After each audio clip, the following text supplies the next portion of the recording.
rejected because I was tired, but he was so determined to get me, he did not let me say no.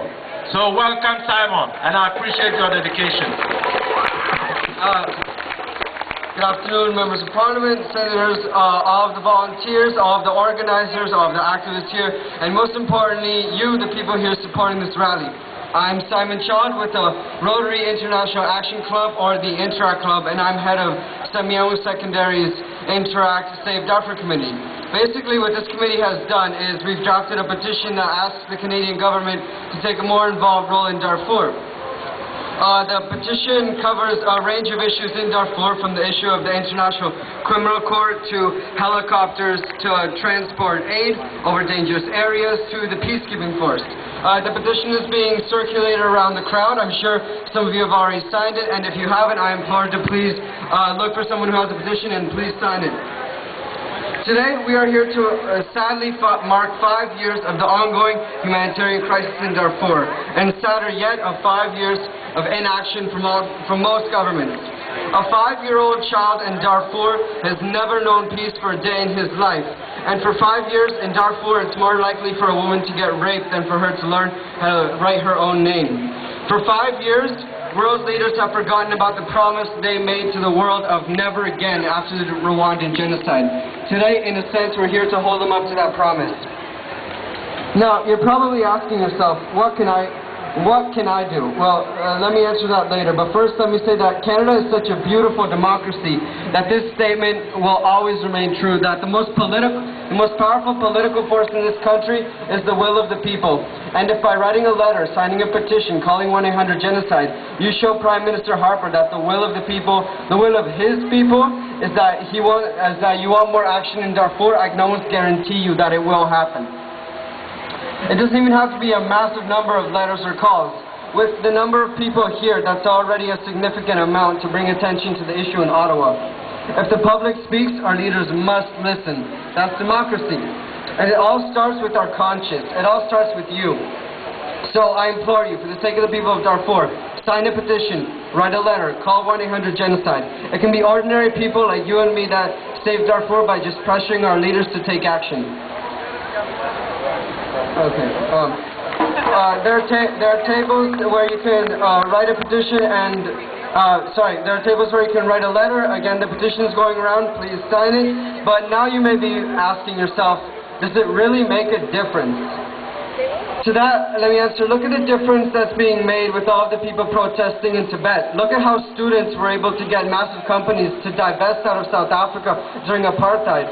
Look at how only 625 letters from concerned young activists concerning Darfur made Prime Minister Paul Martin enhance the budget for the Special Envoy to Darfur by $250 million.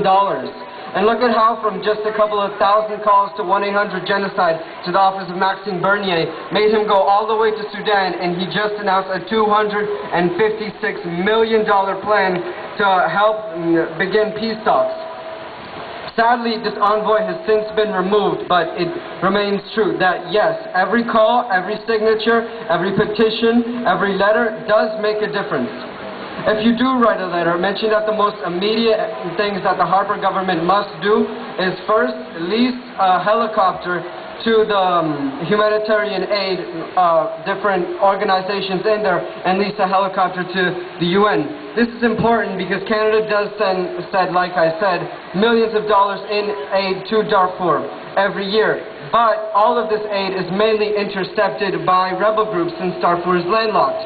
Right now, there are currently 0 helicopters that are helping transport aid. So a helicopter is very important. Also, mention how Canada has a responsibility with Darfur. Since the conflict started over fighting for ecological resources, which was a cause of global warming, and Canada is one of the biggest CO2 polluters in the world. Now, you may be asking yourself one last question. Why should I care? Well, I'm standing here, and as you can tell, I'm not Sudanese, I'm not Darfuri, I've never been in a refugee camp, and I've never even been to Africa. To tell you the truth, I have nothing in common with the people of Darfur. except for one thing. And all of us here have one similarity with the people of Darfur, one similarity that outweighs our differences, and that similarity is that we are human. And as humans, we all deserve the right to life. Decency are our human rights, and no one can deny us these rights no matter our religion, our race, our tribe, or our nationality. Also, as Canadians, as the peacekeepers of the world, as citizens of such a privileged and blessed nation, I mean, look around, look at how blessed Canada is. We have a social responsibility to help those who are in need. The Holocaust, Rwanda, Serbia, and now Darfur. Never again is turning into again and again. Now, let's not be remembered in history as the people who just stood by and watched and let another genocide happen.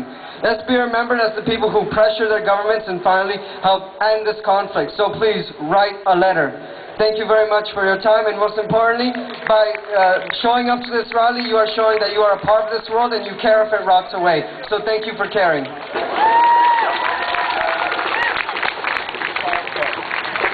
Thank you to Simon. I did tell you that he was very committed and passionate. Of course, I would encourage all of you to sign a petition, sign a postcard, write a letter to your Member of Parliament, to the Prime Minister. We have people with petitions going